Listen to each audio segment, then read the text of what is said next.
On my 28th birthday, my phone stayed quiet.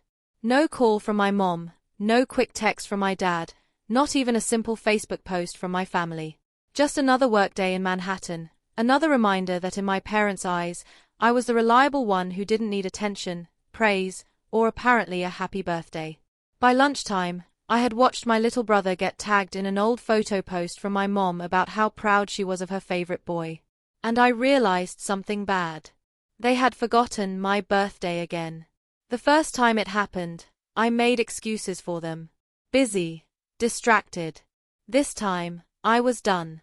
I walked out of my office, bonus money just added to my account, and made a decision I knew they wouldn't be able to ignore.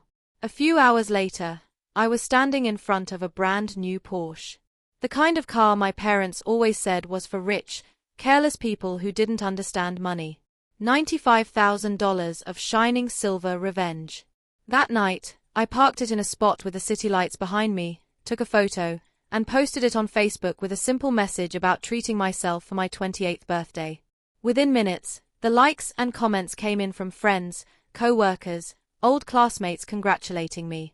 From my parents' side of the family feed, there was silence for about 3 hours. Then my phone lit up with my dad's name. His voice didn't sound proud. It sounded angry. "Where did you get the money for that car? Do you have any idea how careless this looks? Family meeting tomorrow, 7 p.m. They thought this was about my spending. They had no idea I had been quietly tracking every dollar they sent to my brother's fake success for years. If you think buying a $95,000 Porsche to get back at your parents sounds crazy, wait until you hear what that family meeting turned into and how much their favoritism really ended up costing them.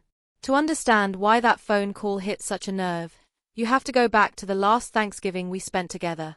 I was 27, working crazy hours as a senior financial analyst in Manhattan, making more money than my parents ever had. And still, somehow I was the boring, stable one in the family. The star of the show was my little brother, Ethan, 26, the so-called visionary behind a wellness app that, as far as I could tell, existed mostly as mood boards and buzzwords on his LinkedIn. That night, we were all around the dining table, my mom proudly bringing out her turkey, my dad pouring wine, and Ethan walking in with a small 3D printed model and a pitch ready like he was on a startup show. He put this weird plastic sculpture in the middle of the table and called it a representation of balance between tech and mental health. My dad slapped him on the back and said, "Son, this is the future. This is what we should be investing in."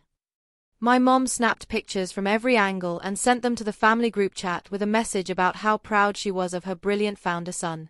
When I tried to share that I had just finished a risk analysis on a $500 million fund that kept my company from losing millions in an unstable market, my parents nodded politely, asked if office work was tiring, and moved right back to talking about Ethan's vision. That was the first time I felt how deep the favoritism really went.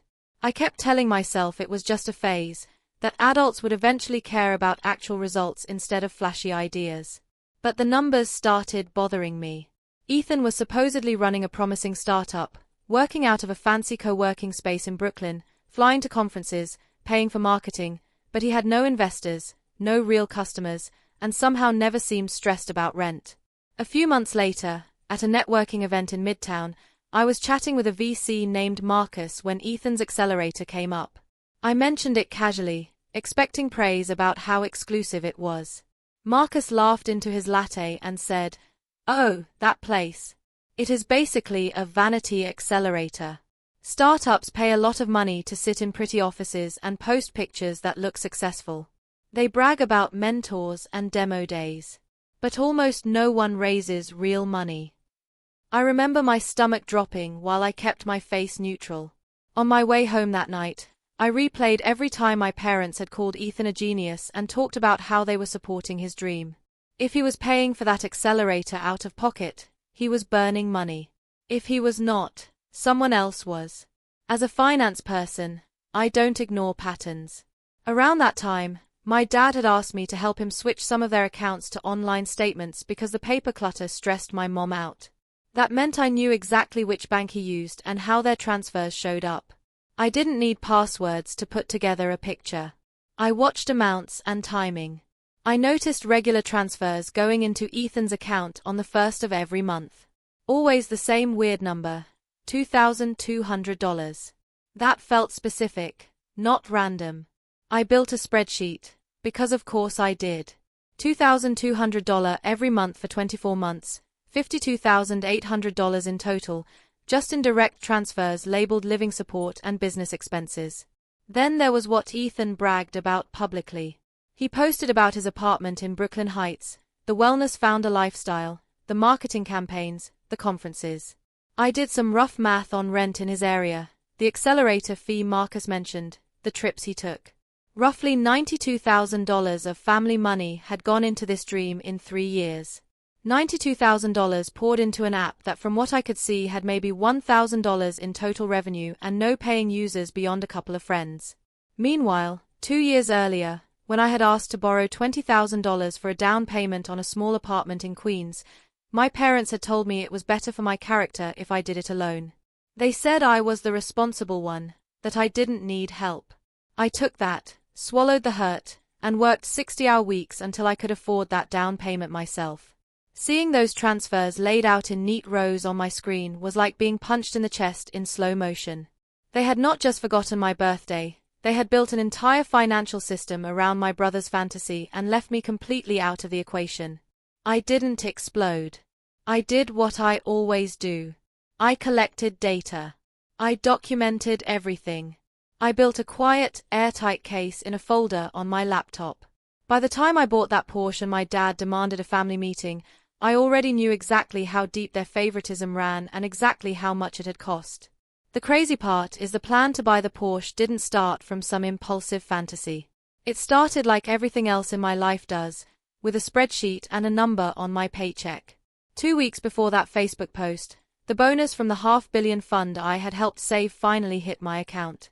$80,000 after taxes, after deductions, still more than my parents' annual income when I was a kid. I remember staring at the number on my screen in my Manhattan apartment, feeling this weird mix of pride and bitterness. I had done this. No one had co-signed. No one had helped me. No one had believed in me the way they believed in Ethan. And yet, here I was, the one person in the family who could drop 5 figures without asking anyone for help. The day after my silent birthday, I met my co-worker and unofficial mentor, Lisa, at a small coffee shop near Wall Street. Lisa is one of those women who looks like she stepped out of a finance magazine feature. Sharp blazer, sharper eyes, immigrant parents, zero tolerance for nonsense. She had been the first person I ever told about the bank transfers, the accelerator, the $92,000 hole my parents had dug to keep my brother's dream on life support. When I told her they had forgotten my birthday again while sending him another monthly transfer, she set her coffee down and just stared at me for a second. "So, let me get this straight," she said. "They refused to lend you 20 grand for a real asset, but have sent over $90,000 to support a fake founder lifestyle and a vanity accelerator. And now they are mad that you bought a car with your own bonus." When she put it that way, it sounded crazy. I laughed, but it was that tight, angry kind of laugh that doesn't feel good. "I don't want to just yell at them," I said. "Yelling never works. They just call me dramatic and go back to worshipping him. I want them to actually see it." Lisa nodded slowly like she was weighing a trade. "Then make sure they cannot ignore you. Something visible, something they cannot explain away as luck or coincidence." She leaned in. "You know what rich, careless people who don't understand money buy, according to your parents? A Porsche." The word landed in my chest like a challenge. It was stupid and symbolic and completely logical at the same time. We pulled up some dealer apps, checked my credit, ran numbers like we were modeling a new portfolio. I could pay off my existing small car loan, put $60,000 or $65,000 down, finance the rest at a low rate, and my monthly payment would still be comfortable on my salary. It would be a flex, but not a reckless one. By the time we finished our second coffees, we had an appointment at a dealership in Long Island. The salesman there looked almost surprised when I handed over my income verification and credit history. He kept glancing between the numbers and me, like he was trying to match the Porsche stereotype with the woman in front of him who had a binder full of questions about residual values and interest rates. When he asked what had brought me in, I smiled and said, "My family thinks only my brother's fantasies are worth investing in." I decided it was time to put some money into my own reality. The Porsche Macan S they showed me was ridiculous in the best way. Silver metallic leather interior that still smelled like a factory. 400 horsepower, 0 to 60 in 4 seconds. I ran my hands along the steering wheel and felt something settle inside me. I put $65,000 down on the spot, structured the rest with a low-interest loan, and watched the salesman try not to look impressed as I signed. While I was finishing paperwork, Lisa was on her laptop in the waiting area, digging deeper into Ethan's accelerator. She found complaints on hidden forums from other founders, whispers about aggressive fees, misleading promises, refund refusals.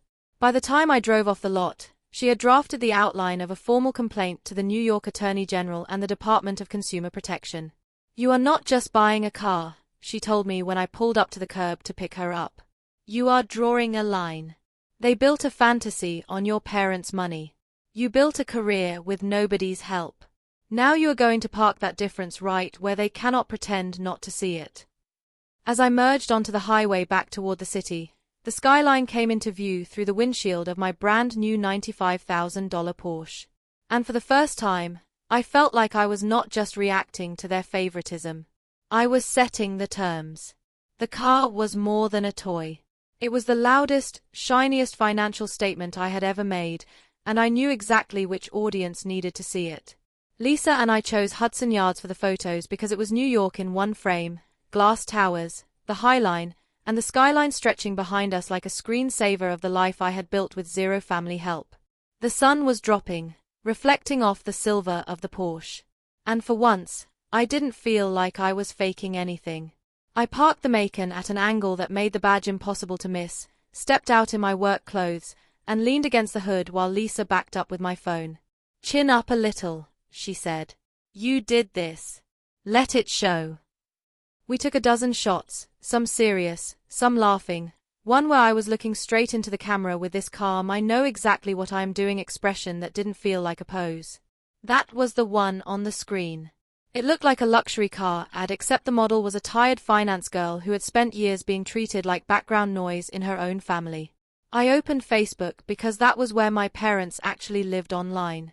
Instagram felt too young for them. I started typing a caption, backspace 3 times, then settled on the truth without the drama. "Happy 28th birthday to me," I wrote. "Closed out a major fund at work this quarter and used my bonus to buy myself the car I have wanted for years.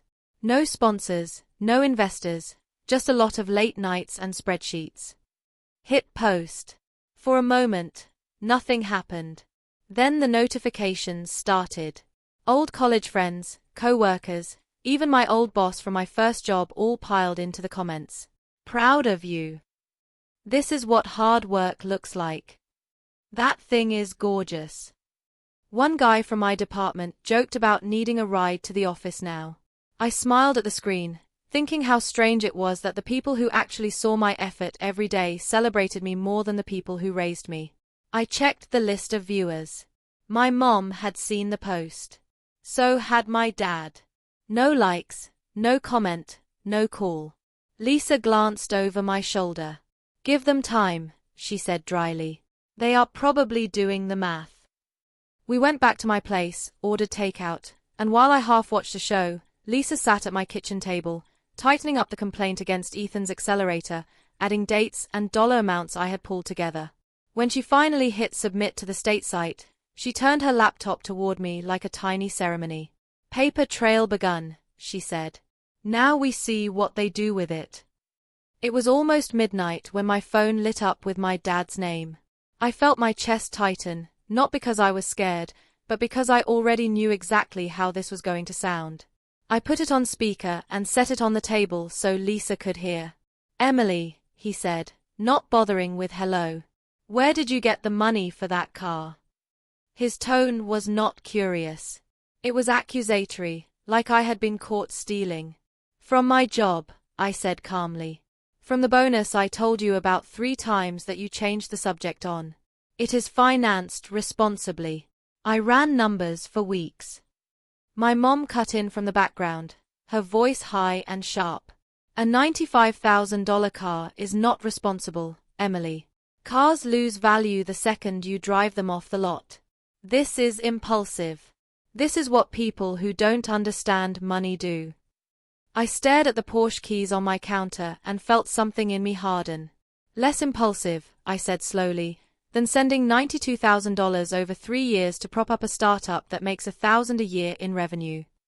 There was a long silence. I could practically hear them replaying my words, trying to figure out how I knew that number. My dad cleared his throat. "We are not talking about your brother right now," he snapped. "We are talking about you, about the example you are setting. You cannot just make huge purchases without consulting your family." That line almost made me laugh. I said, "I live alone. I pay my own bills. You do not get consulted on my financial decisions. You never have unless it was to tell me no." Another beat of silence. Then my dad shifted into his control voice, the one he used when I was a teenager. "Family meeting," he said. "Tomorrow, 7 p.m. Your mother and I want you here. This is serious, Emily." I met Lisa's eyes. She raised her brows like, "There it is." I kept my voice even. "Fine," I said. "I will be there. But if we are going to talk about money, we are going to talk about all of it." When I hung up, my hands were steady. There was no shaking, no second guessing. Outside my window, my $95,000 Porsche sat under the streetlight like a quiet dare. They thought they were dragging me in to scold me for being careless. They had no idea I was walking into that house with a years-long financial autopsy of their favoritism in my bag. The next evening, I pulled into my parents' driveway 10 minutes early, the Porsche engine purring low as I shut it off. Their house in New Jersey looked exactly the same as it had my whole life. Neat lawn, wreath on the door, the kind of place people point at and say, "That looks like a nice stable family." I sat for a second with my hands on the wheel, feeling the weight of the folder in my bag. Numbers, transfers, screenshots, a printout of my spreadsheet, facts, evidence. I rang the bell and my mom opened the door with that tight smile she uses when she wants to pretend everything is fine. "You made good time," she said, eyes flicking past me to the driveway. She saw the Porsche. Her smile faltered, then snapped back into place. Inside, my dad was standing by the fireplace like he was about to give a speech, arms crossed, jaw set. Ethan was on the couch, looking like he hadn't slept. I dropped my bag by the chair and sat down, waiting for them to start. My dad didn't waste time. "Emily," he said, "this car situation is completely out of control. We raised you to be responsible. Buying a $95,000 vehicle on a whim is not responsible." I let that land. Then asked, "Who told you it was on a whim?" I showed him the folder. I have been researching this purchase for months. I ran scenarios. I checked appreciation curves. I compared interest rates. This isn't a TikTok impulse buy. My mom frowned, hugging her arms around herself. "We are just worried," she said. "This is not like you. You are supposed to be the sensible one. People are going to see this online and think you are reckless or in some kind of trouble." Behind her, Ethan shifted uncomfortably. He cleared his throat. "Speaking of trouble," he said. There was a weird tone in his voice. "Some investigator called me about the accelerator, about my business. They had all these numbers, fees, names of other founders." He looked at me like he already knew. "Did you do something, Emily?" My dad turned on me, eyes narrowing. "Did you talk to someone about your brother's program?" he demanded. "This is his career. We have invested time and money in his future. You do not get to sabotage that because you are feeling insecure." There it was. Sabotage. Insecure. The script they always pulled out when I dared to question the golden child narrative. I took a breath and opened the folder, spreading the papers out on the coffee table like cards. "I did not sabotage anything," I said. I reported a predatory business model that has been draining this family for years, and I am done pretending I don't see the numbers. My mom's hand flew to her mouth when she saw the bank logos. My dad leaned forward, squinting. What is this? I pointed to the first page, a simple chart. This is a breakdown of the transfers you have been sending Ethan for the last 2 years, I said, keeping my voice level. $2,200 on the first of every month, labeled living support and business expenses. 24 months. That alone is $52,800. My dad sputtered. We help him with cost of living, he said. Rent is expensive. Growing a business is expensive. That is what parents do. They support their kids' dreams. I slid the next page forward, the one where I had added lines for rent in Brooklyn Heights, estimated accelerator fees at $2,000 a month, travel, marketing. Sure, I said. So, let's look at what that support actually adds up to. Between the direct transfers and what you have told me you have covered over the phone, you are at roughly $92,000 over 3 years. $92,000 into a startup that has made maybe $1,000 in actual revenue from what I can see. My mom shook her head like she could just dislodge the information. That cannot be right, she whispered. We don't have that kind of money to throw around. Exactly, I said quietly. You don't. But you did it anyway. For him. I flipped to the last page, the one that hurt me most to even look at. 2 years ago, I asked to borrow $20,000 for a down payment on a condo in Queens. A real investment, a place to live. You told me it would be better for my character if I did it alone. My dad winced. That is not fair, Emily. You were already stable. You had a good job. You didn't need help the way he does. I met his eyes. So stability is punished and irresponsibility is rewarded. That is the lesson. My mom snapped. We are not punishing you. You have always been so independent. You never asked for anything. You didn't need us. He did. I let out a breath that tasted like every birthday card that never came and every dismissive nod at my promotions. I did ask, I said. I asked for that loan and you said no. I called you from the office when my boss offered me the fund project and you changed the subject to Ethan's latest idea. I sent you my promotion email and you replied with a thumbs up and then 10 messages about his demo day. My voice started to shake, not with tears, but with finally saying it out loud. You built an entire financial system around his fantasy and left me to build my reality alone. Ethan slammed his hand on the table, eyes bright with anger and fear. This is not just about money, he shouted. That accelerator gave me connections. Mentors. They told us we were on the verge of a big round before this stupid investigation. You ruined everything because you are jealous. I turned to him. Do you know what a vanity accelerator is, Ethan? They make you pay for the illusion of progress and you dragged mom and dad into it as your personal investors. If anyone ruined anything, it is the people who sold you that dream and the people who refused to look at the fine print. My dad pointed a finger at me.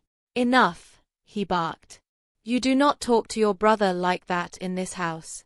This attitude, this resentment, it is exactly why we worry about you suddenly flashing money around. A Porsche, Emily. That is the kind of thing drug dealers and lottery winners buy. Lisa would have laughed at that. I didn't. I stared at my father, at the man who had handed his son almost $100,000 without a real business plan and called my well-researched purchase the reckless one. I bought that car with money I earned in a career you barely acknowledge, I said. No one co-signed. No one bailed me out. No one sat at a Thanksgiving table and called me the future. You never even asked what that bonus was for. You just saw a price tag online and decided I must have lost my mind. I gathered the papers back into the folder, stacking them neatly. Here is what is actually reckless, I said. Sending $92,000 to an unprofitable startup while telling your daughter she needs to toughen up and do everything on her own. Ignoring every achievement she has because it doesn't fit your favorite story, betting the family's savings on an accelerator that is now under investigation for fraud. The room went very quiet. My mom sank onto the couch. Ethan looked like he might throw up. My dad opened his mouth, then closed it, the way you do when the math finally hits. I slung my bag over my shoulder and stood. You wanted to talk about money, I said. We did. Now you know exactly how much your favoritism costs. I am not here to ask you to fix it. I already learned how to survive without your support. I am here to tell you that from now on I am done paying the emotional price for decisions you made. I walked to the door, my mom's voice small behind me. Emily, wait. We can talk about this. We didn't know. I paused just long enough to say, you didn't want to know. There is a difference. Then I stepped outside into the cool night air. The Porsche sat in their driveway, sleek and out of place next to their aging sedan, a shiny, undeniable symbol of the life I had built while they were busy funding a fantasy. As I pulled away, I checked the rearview mirror and saw them standing in the doorway, framed by the warm light of the house that had never really felt like home to me. For the first time, it felt like the roles had shifted. They were the ones left in the dark, and I was the one finally driving my own story. 2 mornings after that blow-up in my parents' living room, I was back at my desk in Manhattan when Lisa showed up at my office door holding her phone like a verdict. Remember that complaint we filed, she said. The state picked it up. Full investigation.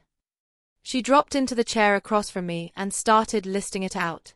The New York Attorney General's office had opened a case on the accelerator, and because some of their locations were technically based in 2 neighboring states, other agencies were now involved. There were already half a dozen other founders who had filed similar complaints once the first notices went out. Hidden fees, false promises about investor introductions, threats when people tried to leave the program. It was worse than we thought, and my brother, the visionary founder, had been one of their favorite poster children, happily posting pictures and tagging them, bragging about his elite network. That afternoon, during a break between meetings, my phone buzzed with a number I recognized as my parents' house. I let it go to voicemail.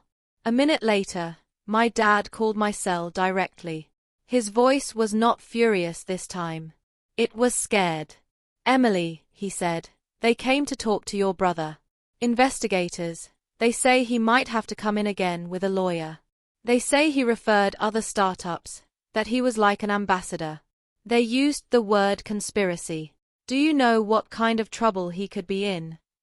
I closed my eyes for a second, picturing Ethan proudly dragging his friends into that shiny office, telling them it was the big break they had been waiting for. I did, I said. That is why I reported it, because this is not just bad luck. It is systemic and you poured almost everything you had into it. There was a long pause. You did this, my dad finally said, his voice breaking a little. If you had a problem, you could have come to us.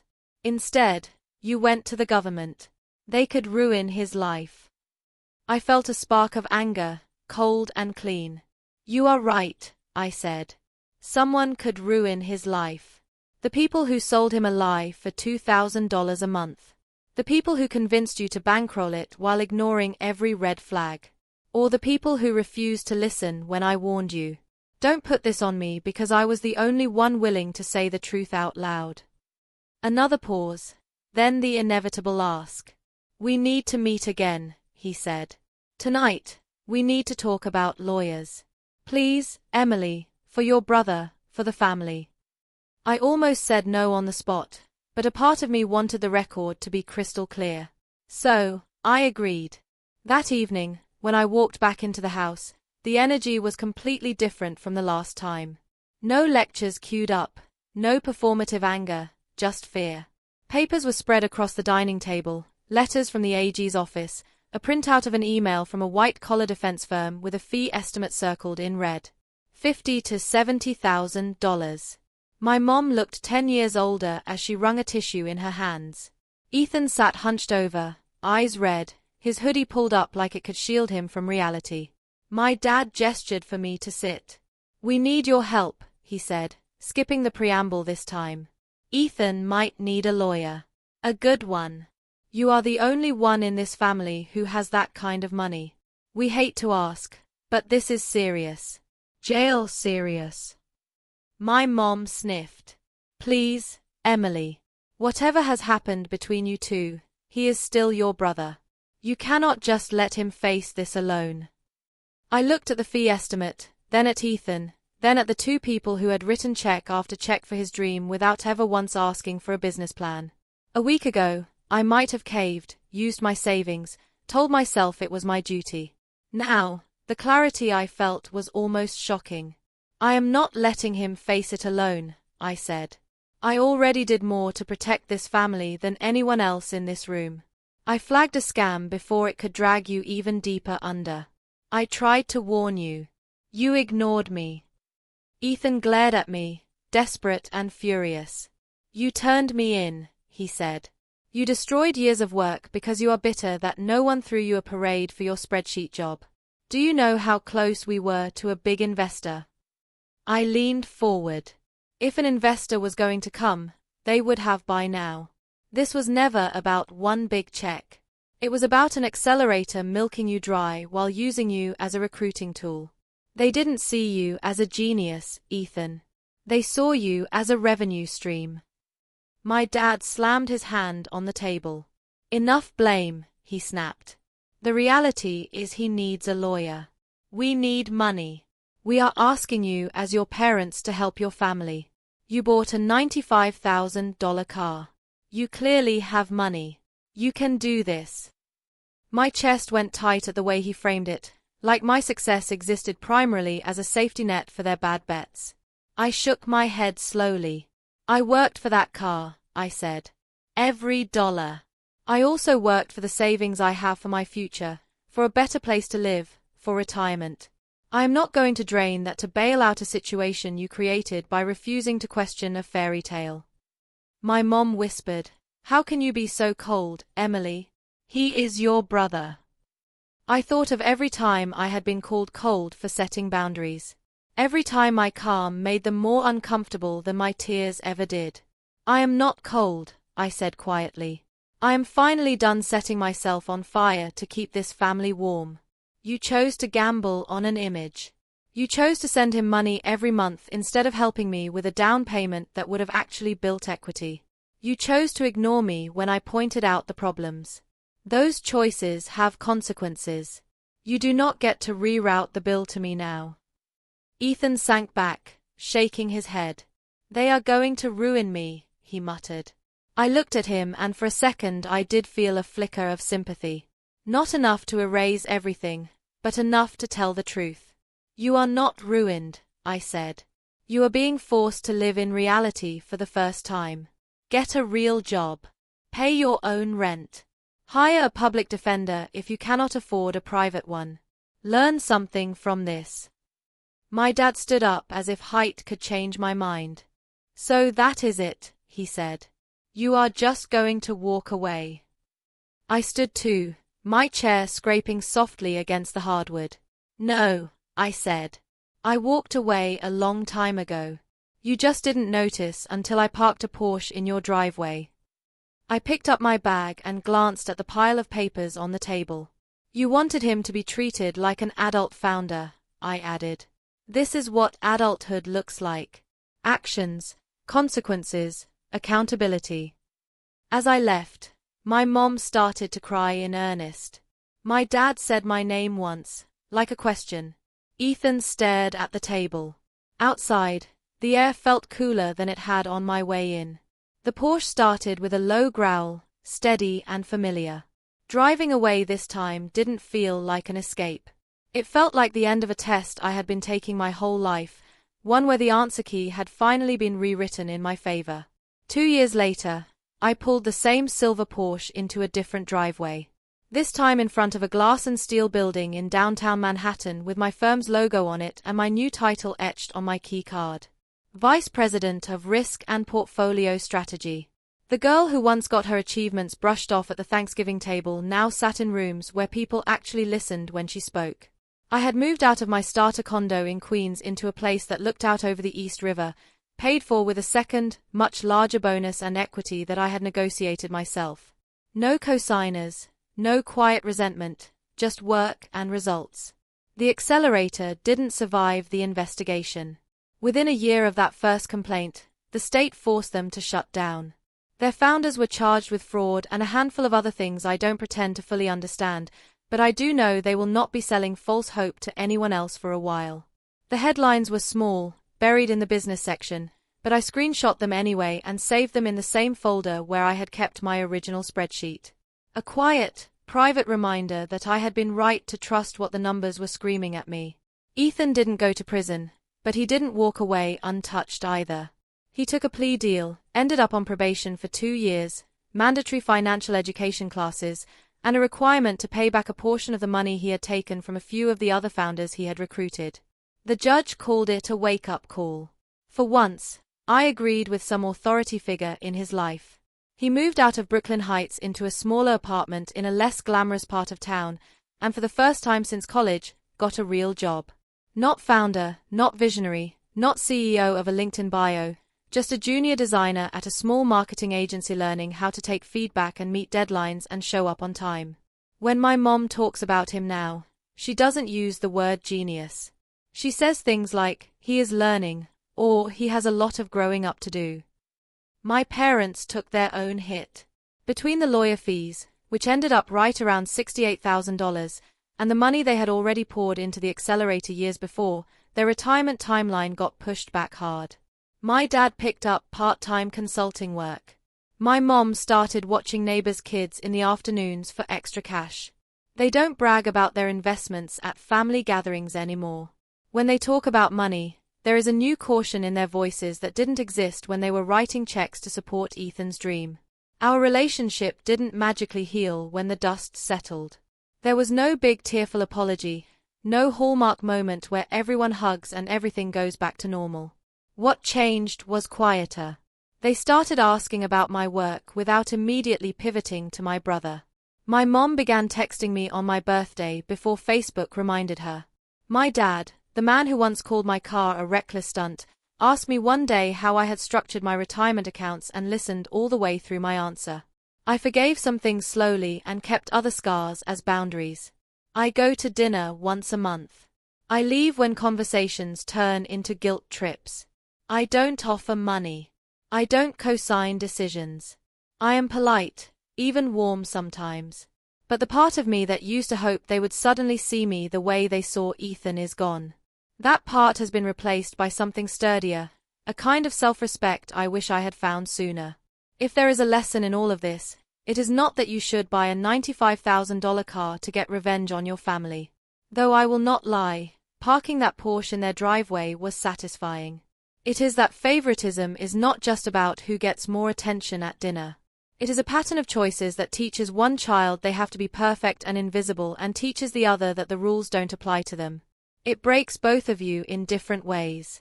I spent years believing that being the strong one meant I had to accept whatever was handed to me and be grateful I could handle it.